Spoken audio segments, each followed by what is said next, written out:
If you want to get better at things and acquire new skills for your career or for your private life, then the skill of learning skills is something that's very important because it determines how long it will take for you to acquire any new skill that you need.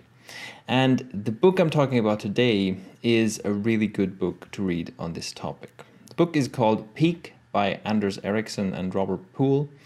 And Anders Ericsson is someone that if you read personal development and skill development stuff, I'm sure you've come across. He is the originator of what Malcolm Gladwell picked up and coined the 10,000 hour rule, which basically says that if you want to get world-class good at something, you'll probably have to spend about 10,000 hours practicing it.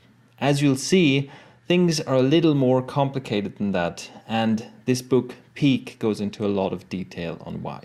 There are 3 myths about learning and acquiring new skills that will give you a good idea of where this book is at. The first myth is that you've either got it or you don't.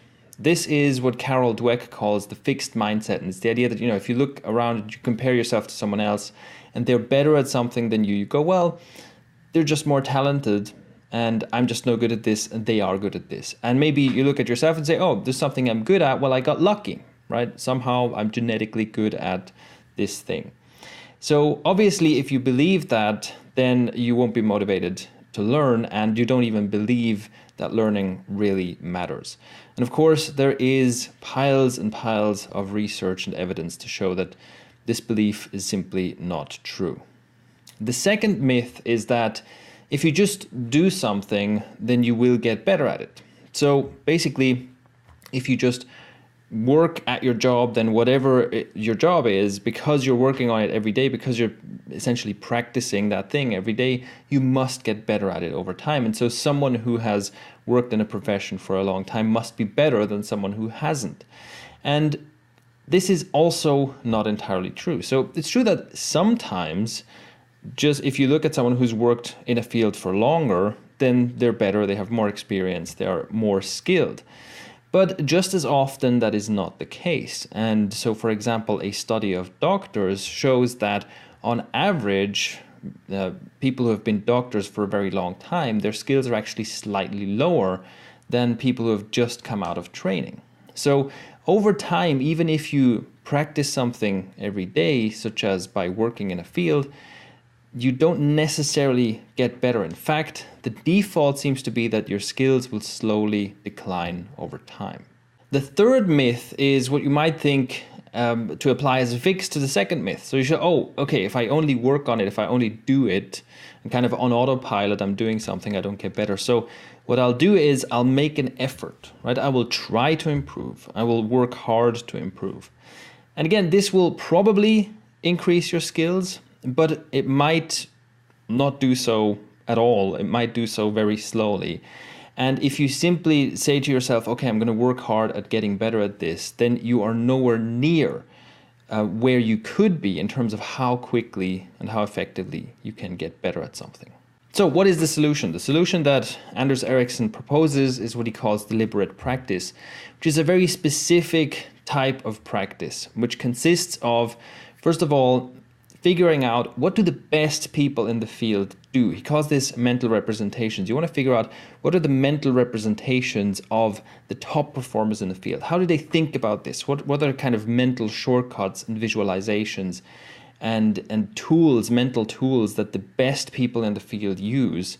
Try to deconstruct that and try to acquire those mental representations yourself.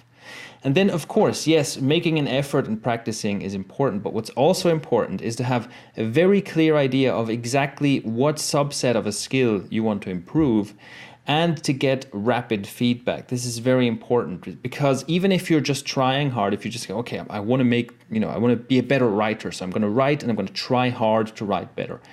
If you don't have a clear idea of what exactly about your writing do you want to improve, and if you don't get feedback from someone who can give you valuable feedback to tell you, are you on track or not? If you can't somehow measure whether you're improving or not, then you can spend just years and years writing without really getting any better at it.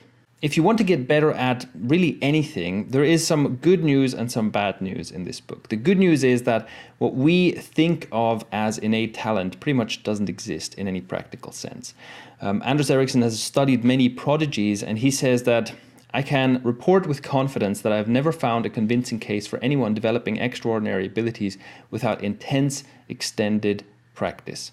So if you practice something and you practice it the right way, you will get better at it. That's the good news. The bad news is that, as you'll see, while it's possible to create good kind of practice that will lead to good improvements in a skill, if you want to get to the real maximum, if you want to do the best possible deliberate practice, that can be quite difficult to do. And in many fields, it's not clear what that kind of practice would even look like. So in some fields, we have gotten to a point where we have an idea of what the best possible practice might look like. But in many fields, it still requires pioneering work, and there's no one size fits all solution that you can apply.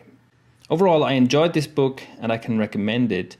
As someone, I've dedicated many, many years to studying and practicing skill acquisition already. And so I was quite impressed at how much of what I read here was still new and useful to me. So if you're into this kind of thing, this is definitely a book I recommend you pick up.